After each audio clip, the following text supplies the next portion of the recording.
Saio hau, hasieran bakoitzak txandaka bere hizkuntzaren egoera aipatuko du. Eta ondoren, zuen txanda izango da elkarrizketa ireki bat egiteko. Orduan, banan-banan zuen galderak egin dituzue beraiek erantzun dezaten. Eta bukaeran, denbora baten badigu, beraien hizkuntzetan, beraien esaera eta esaldi eta hitz oinarrizkoenak erakutsiko dizkigute. Orduan, ezer baino lehen, eskerrak eman behar dizkiet bai hiruei hona etortzeagatik, bai hor atzean aldi bereko itzulpena egiten ari diren Jon Alonso eta Claudia Torralbari, baita Lourdes Azmendi irakasleari ere, gogoratu bat kanala jarri behar duzuela entzuteko. Eta besterik gabe baita eskerrak Garabideri, beraiek hilabete hauetan Eskoriatzan antolatu duten ikastaro honetan hizkuntza komunitate ezberdinetako 18 hizkuntza ekintzaile gonbidatzeagatik. Beraz, eskerrik asko guztiei. Gogoratu Oian Ederreko ekintzetan izena emateko galdetegia hor duzuela sinatzeko. Eta gogoratu baita, izena ematen baduzue sarean, Oian Ederren web orrialdean, ziurtagiri bat emango dizuguela gero kredituak edo kurrikulumerako edo. Beraz, ezkerretik hasiko gara, Mariarekin. Eta, txalo bero bat bai iruizlariei, bai atzeko hirurei, eta hasi gaitezen.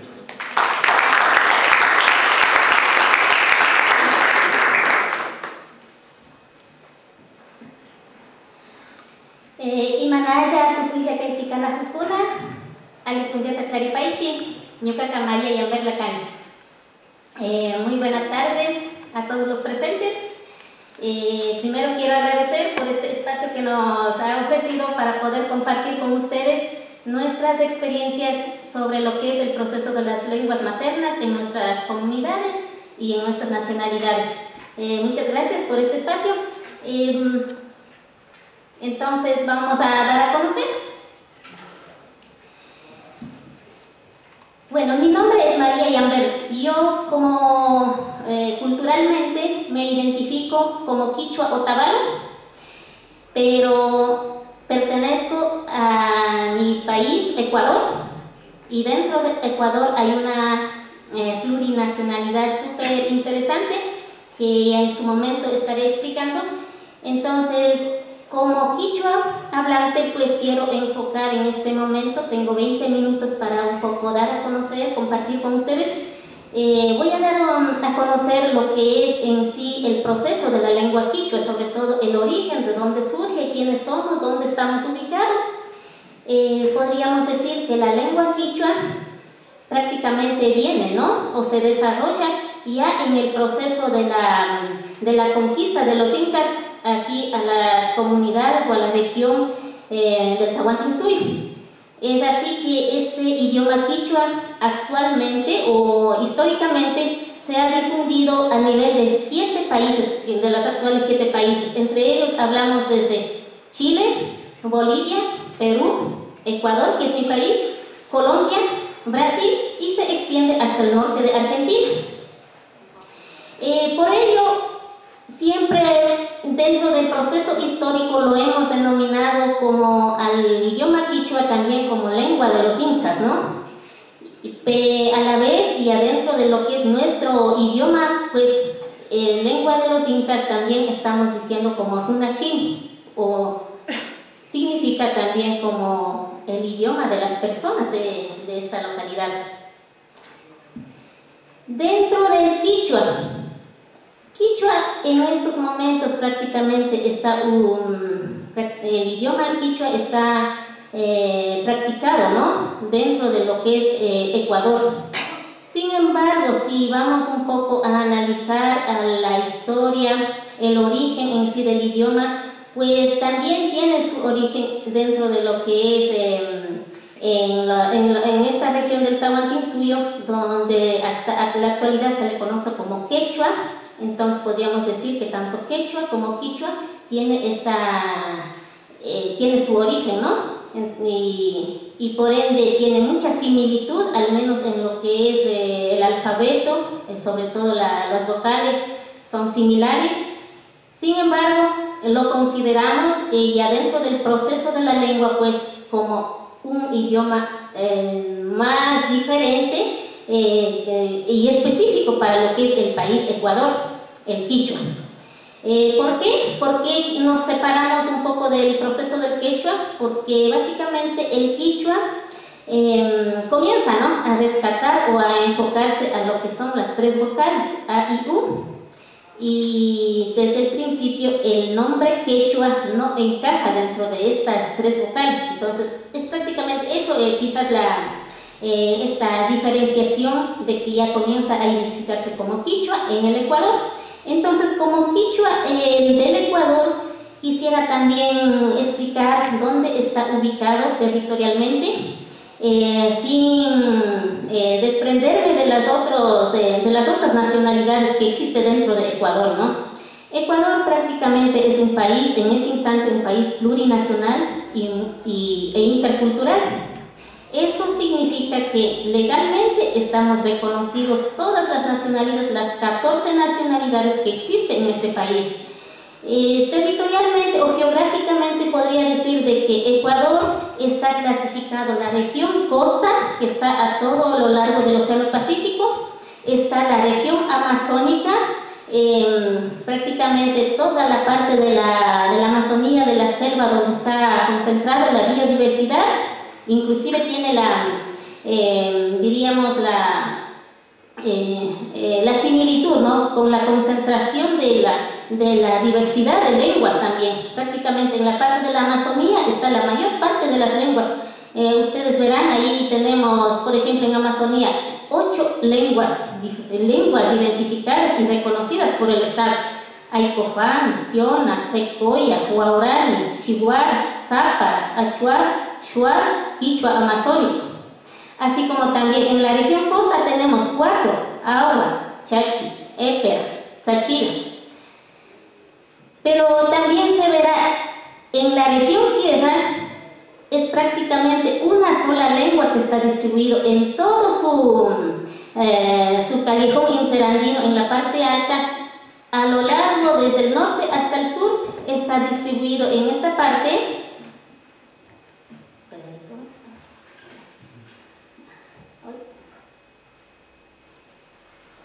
En esta parte,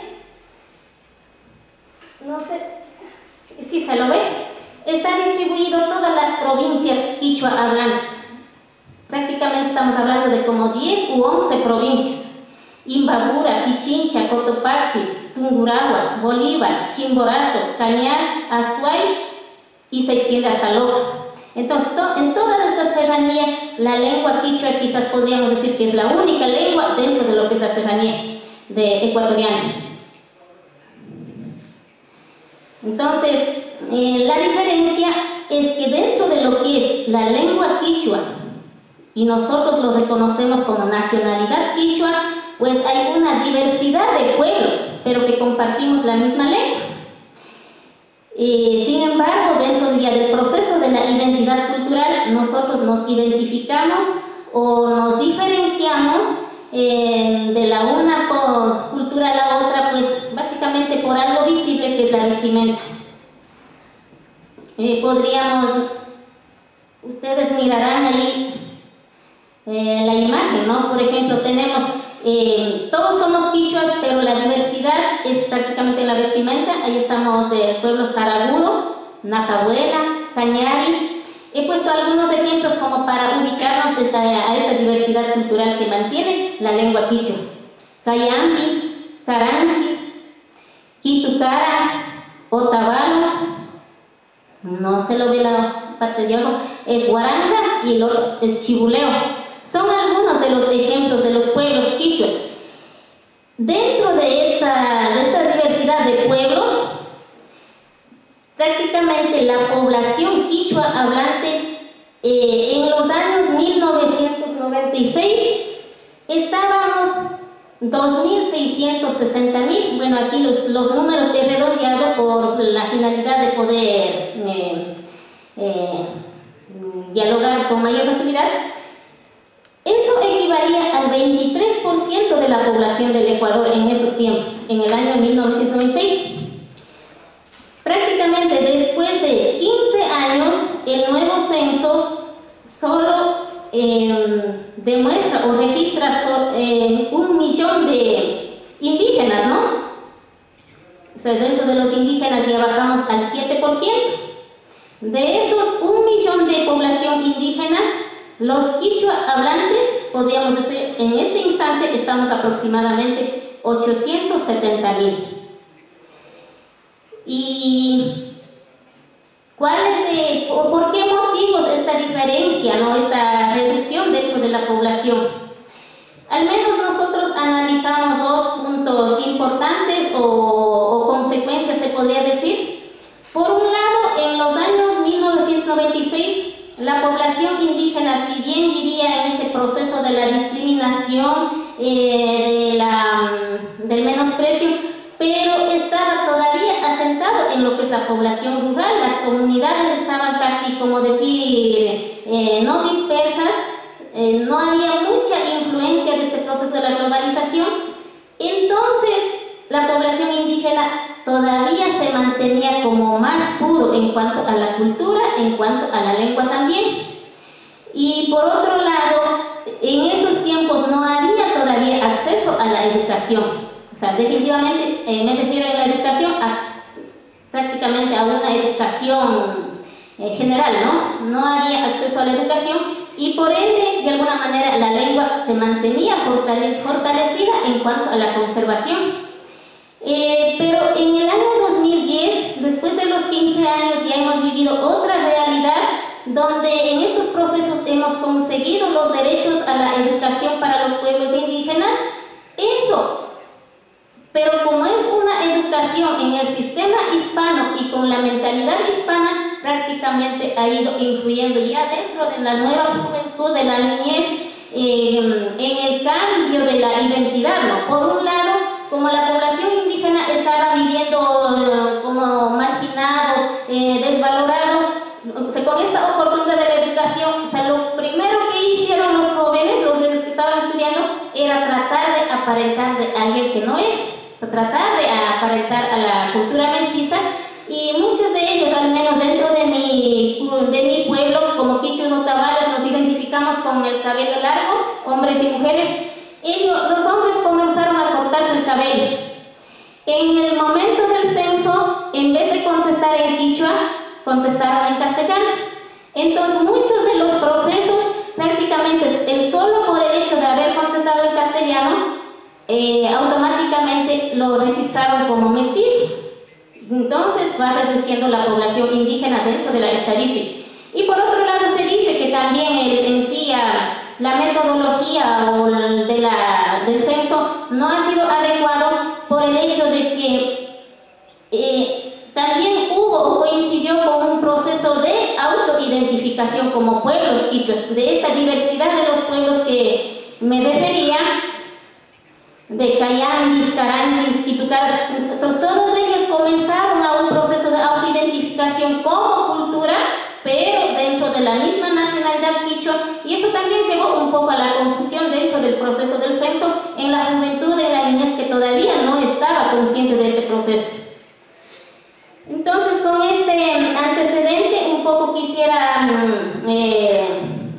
adentrar, ¿no?, a explicar o a compartir lo que ha sido el proceso del sistema de educación en los, yo digo historia, porque en la actualidad estamos viviendo en otra realidad,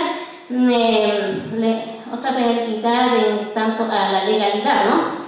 Entonces, ¿cómo ha ido influenciando dentro del proceso del sistema de educación y sobre todo en el proceso de la lengua quichua? En los años 1950, dentro de Ecuador comienzan a profundizarse más, ¿no?, lo que es la evangelización cristiana, y con esta finalidad de llegar con el mensaje hacia los pueblos indígenas, pues en cierta manera, por un lado han implantado diríamos, su pensamiento, su forma de ver, pero por otro lado también esta forma a iniciar el proceso de la escritura en la lengua quichua. Entonces, existe un punto a favor, aunque por el otro lado nos hemos ido aculturizándonos más, ¿no? En los años 1960 comienzan a surgir diferentes movimientos dispersos promoviendo lo que son la educación para los pueblos indígenas. Y como el Estado todavía no reconocía los derechos de educación para las comunidades indígenas, pues comenzaron a funcionar como escuelas clandestinas. Y en los años 1980, fruto de estos procesos, comienzan ya a insertarse en los estudios universitarios, pero hablaremos de un 0.1% de indígenas, ¿no? O sea, prácticamente los que más se arriesgaron y de alguna manera tuvieron esa oportunidad de acceder a la educación o en cuestiones económicas, comienzan a surgir los primeros intelectuales en lo que es los indígenas, ¿no?